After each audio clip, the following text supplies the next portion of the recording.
নমস্কার, আমি কৃষ্ণ পাত্র। আরও একটি পর্বে আপনাদের প্রত্যেককে স্বাগত জানাই। দেখুন, পশ্চিমবঙ্গে যে ভোট প্রচার খুব জোর কদমে চলছে, সেটা নিয়ে আর দ্বিতীয় বলার অপেক্ষা রাখে না। কিন্তু ভোট প্রচারে একটা কথা আপনারা জেনে রাখুন, যে কথাকে যত বেশিবার জোর দিয়ে বলা হবে, সে কথাটাই পাবলিকের মনে বা পাবলিকের কানের ভিতর গিয়ে ততবার বাজতে থাকবে। সে কথাটা যদি কোনো মিথ্যে কথা হয়, আসলে যিনি বক্তা তাকে এই বিষয়টা কনফার্ম করান যে আমি যা বলছি এই বিষয়টাই সর্বোচ্চ সত্যি এবং আমার সামনে যে সমস্ত পাবলিক বসে আছে তারা সমস্ত বোকা, তাদের কাছে কোনো শিক্ষাবার্তা নেই। হ্যাঁ, এই কথাটা বারবার যিনি করেন তিনি হচ্ছেন মমতা বন্দ্যোপাধ্যায়, তৃণমূল সুপ্রিমো।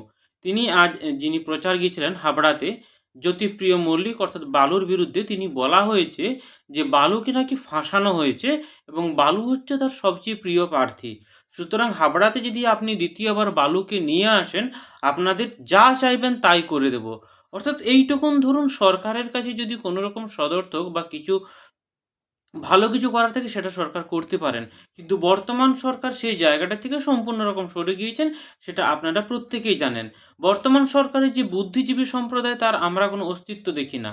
এমনকি বিজেপি সরকার যারা এখন মূল বিরোধী পার্টি, তারাও কিন্তু তাদের যে প্রচার সেখানে সমস্ত তাবড় বাইরের যে সমস্ত বিদেশি নেতা নরেন্দ্র মোদী, অমিত শাহ বা নীতিন নবীন, যোগী আদিত্যনাথ সবাইকে পশ্চিমবঙ্গে ডাকার যে একটা ব্যবস্থা সেটা চালিয়ে যাচ্ছেন। কিন্তু সবচেয়ে আশ্চর্যের বিষয় যে আপনি এতটা একটা লম্বা সময় যখন পশ্চিমবঙ্গের উপর আ রাজত্ব করছেন বা পশ্চিমবঙ্গকে শাসন করছেন, সেখানে আপনি যদি বলেন যে আমি আরও উন্নয়ন করে দেব, তাহলে প্রশ্নটা এখানে আসে আপনি এতদিন কী ধরনের উন্নয়ন করেছেন? প্রশ্নটা এখানেও আসে আপনি যে উন্নয়ন করেছেন তার মাত্রা বা তার পরিমাপটা কতটা? আপনি উন্নয়নে বলতে পারেন যে আমি কোটি চাকরি দিয়েছি। কিন্তু যেটা সরজমিনে বা একেবারে গ্রাউন্ড লেভেলে একেবারেই না বরাবর। কারণ আপনার চাকরির সংজ্ঞাটা আমরা প্রত্যেকটা পশ্চিমবঙ্গবাসী সেটা ভালোভাবেই জানি। আপনি চপ বিক্রিটাকেও একটা শিল্পের জায়গায় নিয়ে যান এবং সেটাকেও একটা চাকরি বলে মনে করেন। আপনি ৳১৫০০ দিয়ে প্রত্যেকটা বেকার যুবক-যুবতীর যে আগামী দিনের ভবিষ্যৎ সেটাকে কিনে নিয়ে ছিনিমিনি খেলেন, আপনি সেটাকেও চাকরি ধরেন।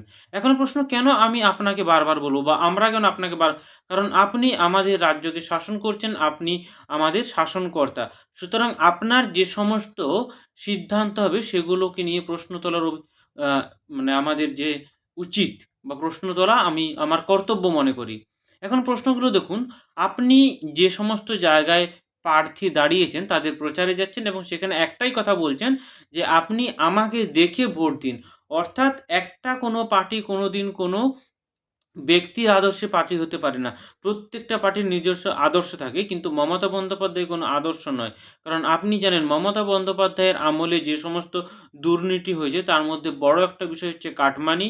আ সরকারি চাকরির থেকে বিভিন্ন রকম যে ২ নম্বরিভাবে সেখানে চাকরি পাইয়ে দেওয়া, এরকম অসংখ্য আরজি করের মতো ঘটনা বা মহিলা নারী নির্যাতনের ঘটনা প্রত্যেকটা পশ্চিমবঙ্গের রাজ্যের উপর ঘটেছে। রিসেন্টলি আরজি করের যে ঘটনা সেটা আবার দ্বিতীয়বার হয়েছে। কারণ সেখানকার যে ফ্যাসিলিটি, লিফটে মানুষের হত্যা একজনের মায়ের সামনে, এই বিষয়গুলো আমাদের সামনে একটা প্রশ্নের মুখে তুলে ধরেন। এখনকার দিনে যে রাজনীতি সেটা কিন্তু আর উন্নয়নের রাজনীতি নয়। রাজনীতি নিয়ে যে এসআইয়ের প্রক্রিয়া, এটাই হয়তো মমতার কাছে সবচেয়ে বড় একটা অস্ত্র হয়ে উঠেছে। কারণ আপনি যদি একটু লক্ষ্য করেন তার বক্তব্য প্রত্যেকটা জায়গায় এসআইআর সম্পর্কে বলা হচ্ছে। কিন্তু আপনি ভেবে দেখুন অন্যান্য রাজ্যেও কিন্তু এসআইআর হয়েছে। কিন্তু সেটাকে কোথাও রাজনীতির অস্ত্র বা হাতিয়ার করে দেখা হয়নি। পশ্চিমবঙ্গের থেকেও বেশি নাম বাদ গেছে অন্যান্য রাজ্যে। সেখানে এসআইআরকে কোনো রকম হাতিয়ার করা হয়নি। আপনি বিহারের কথা বলুন, আপনি তামিলনাড়ুর কথা বলুন, আপনি অসমের কথা বলুন, আপনি উত্তরপ্রদেশের কথা বলুন, সেখানে কিন্তু এসআইআরকে হাতিয়ার করা হয়নি বা এসআইআর নিয়ে মানুষের মনে কোনো রকম ভুল বীজ রোপণ করা হয়নি। কিন্তু মমতা সরকারের সময় যেটা মনে হয় যে একটা দীর্ঘ সময়ের ব্যবধানের পরে কিছু নাম বাদ যাওয়া উচিত বা বাদ যাওয়াটাই স্বাভাবিক। এবং আপনি যদি বাদ নামের যে তালিকাটা লক্ষ্য করেন, সেখানে লক্ষ্য করবেন মুর্শিদাবাদ, নদিয়া, কোচবিহার, আ ২ দিনাজপুর, ২৪ পরগনা, অর্থাৎ যে সমস্ত বর্ডার এরিয়া সেই সমস্ত জায়গাতে সবথেকে বেশি নাম বাদ গেছে। যেমন নদিয়া, আপনি যদি নদিয়া বা বর্ধমানের যে পূর্বস্থলী জায়গাগুলো যান, সেখানে লক্ষ্য করতে পারবেন যে মানুষের যে ঘরগুলো সেগুলো কিন্তু অস্থায়ী। অর্থাৎ চারিদিকে টিনের দেওয়াল দিয়ে ঘর, এবং তাদের সাথে কথাবার্তা বললে তাদের মনের মধ্যে আ ভয় থাকে, যেন মনে হয় কোনো রকম সরকারি প্রকল্প থেকে তাদেরকে বাদ দেওয়া হবে। অর্থাৎ এই যে ভয়গুলো, এগুলো কিন্তু আ তাদের মনের মধ্যে দেখা যায়, এবং বর্তমান প্রক্রিয়ায় কোনো কমিশন বা যেটা ইলেকশন কমিশন বলছি, বা কোনো রাজনীতির পার্টির নেতা মন্ত্রীরা এই কাজটা করছেন না। এই সম্পূর্ণ প্রক্রিয়াটা কার মাধ্যমে সম্পন্ন হচ্ছে? না, হাইকোর্টের বিচারাধীন এবং যে সমস্ত জাজ বা বিচারক, তাদের আওতায় এই প্রক্রিয়াটা সম্পূর্ণ করা হচ্ছে। আপনারা এটাও জানেন যে মালদাতে এইজন্য, মালদার মোথাবাড়িতে কি ধরনের ভয়ঙ্কর ঘটনা ঘটেছিল, এটা কিন্তু সম্পূর্ণ পরিকল্পিত। এটা আমার কথা নয়, এটা সুপ্রিম কোর্টের কথা। কারণ এই যে সমস্ত মানুষের উপর এই জাজ বা বিচারক, এরা কিন্তু কোনো এজেন্সির হয়ে কাজ করছে না, এরা সম্পূর্ণ নিরপেক্ষ। আপনার কাছে যদি কোনো ডকুমেন্টস সঠিক থাকে, তাহলেই কিন্তু আপনার নাম থাকবে, আদারওয়াইজ আপনার নাম বাদ যাবে। সুতরাং এইটুকু আপনি বলতে পারেন না যে যারা এই সমস্ত কাজগুলো করছে তারা কোনো অশিক্ষিত নয়। তারা সম্পূর্ণ ব্যাপারটা জানে, বা তারা সময় নিয়ে এই কাজটা পরিকল্পনাটা করছে। সুতরাং আপনি যখন ভোটের প্রচারে যাচ্ছেন, সেখানে কিন্তু রাজ্যের বা রাজ্যবাসীর ভবিষ্যৎ কী হবে সেগুলো নিয়ে আপনি চিন্তিত নন। আপনি চিন্তিত মানুষকে কিভাবে ভুল বোঝানো যায়, মানুষের মনে এসআইআর নিয়ে কিভাবে ভয় ঢোকানো যায়। অর্থাৎ আপনি এইটুকু বেছে নিয়েছেন যে ভয়ই হচ্ছে একমাত্র হাতিয়ার, এবং মানুষের মনে যত আপনি ভয় ঢোকাতে পারবেন, মানুষের মনে আপনি যত ভুল বোঝাতে পারবেন, আপনার জিতটা কিন্তু ততই প্রবল হবে। তাহলে কি আপনার কাছে কি এখন ভয়ই সবচেয়ে বড় হাতিয়ার? এবং যার জন্য সবচেয়ে বড় আপনি বেছে নিয়েছেন এসআইআর প্রক্রিয়াকে, যেখানে আপনি কোনো একটা নির্দিষ্ট সম্প্রদায় বা যে সমস্ত জায়গাগুলোতে অ্যা উম অ্যা মানে বিজেপির প্রাধান্য আছে, সেই জায়গার মানুষগুলোকে হয়তো আপনি বেশি বাদ দিচ্ছেন। এটা যিনি বিজেপির সর্বদলীয় প্রধান আছেন, তিনি এই কথাটা আজকে তার বক্তব্যতে বলেছেন। সুতরাং পশ্চিমবঙ্গের রাজনীতি আপনি যদি এই মুহূর্তে দেখেন, সেখানে একটা জিনিস সবচেয়ে গুরুত্বপূর্ণ পাচ্ছে, সেটা হচ্ছে এসআইয়ের প্রক্রিয়া।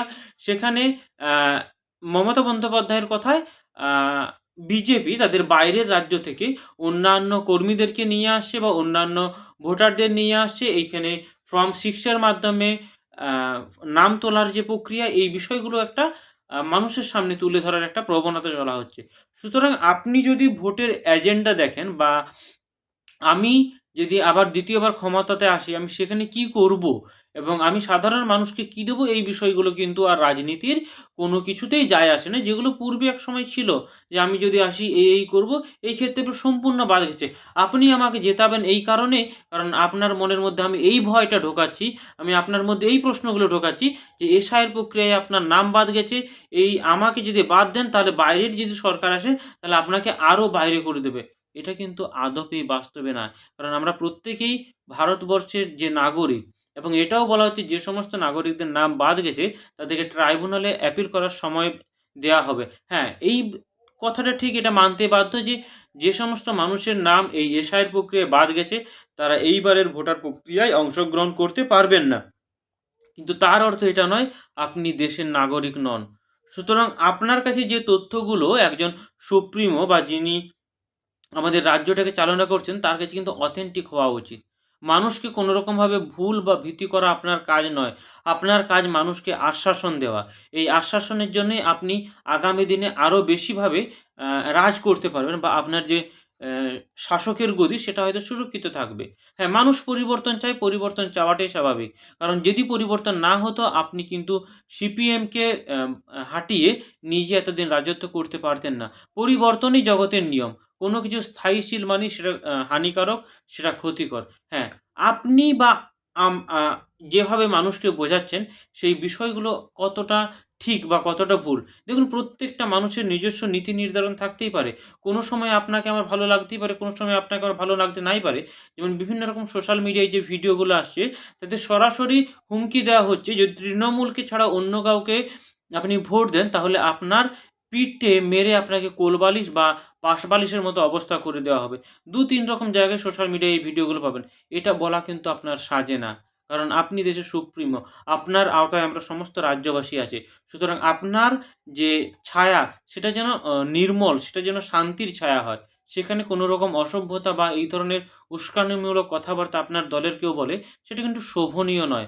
হ্যাঁ, গণতন্ত্রের মূল স্তম্ভই হচ্ছে বিরোধী পক্ষ। বিরোধী পক্ষ যত স্ট্রং হবে আমাদের রাজ্যের উন্নতি তত বেশি হবে। কারণ বিরোধী পক্ষ যদি ভালো হয় তাহলে সে ভালো রকম প্রশ্ন সংসদে তুলবে যেগুলো রাজ্যবাসীর পক্ষে ভালো। এখন আপনারাই ভেবে দেখুন যে কোন পার্টির পক্ষে সবচেয়ে ভালো যুক্তি আছে বা কোন পার্টির ক্ষেত্রে রিয়েল বা প্রকৃত সমস্যা সম্পর্কে কথা বলছে। যদিও কোনো পার্টিই করে না, এটা নিরপেক্ষভাবে আমি বলছি। কারণ প্রত্যেকেই নিজের, নিজের এক একটা এজেন্ডা আছে। আসলে যেই লঙ্কায় যায় সেই রাবণ হয়। নমস্কার।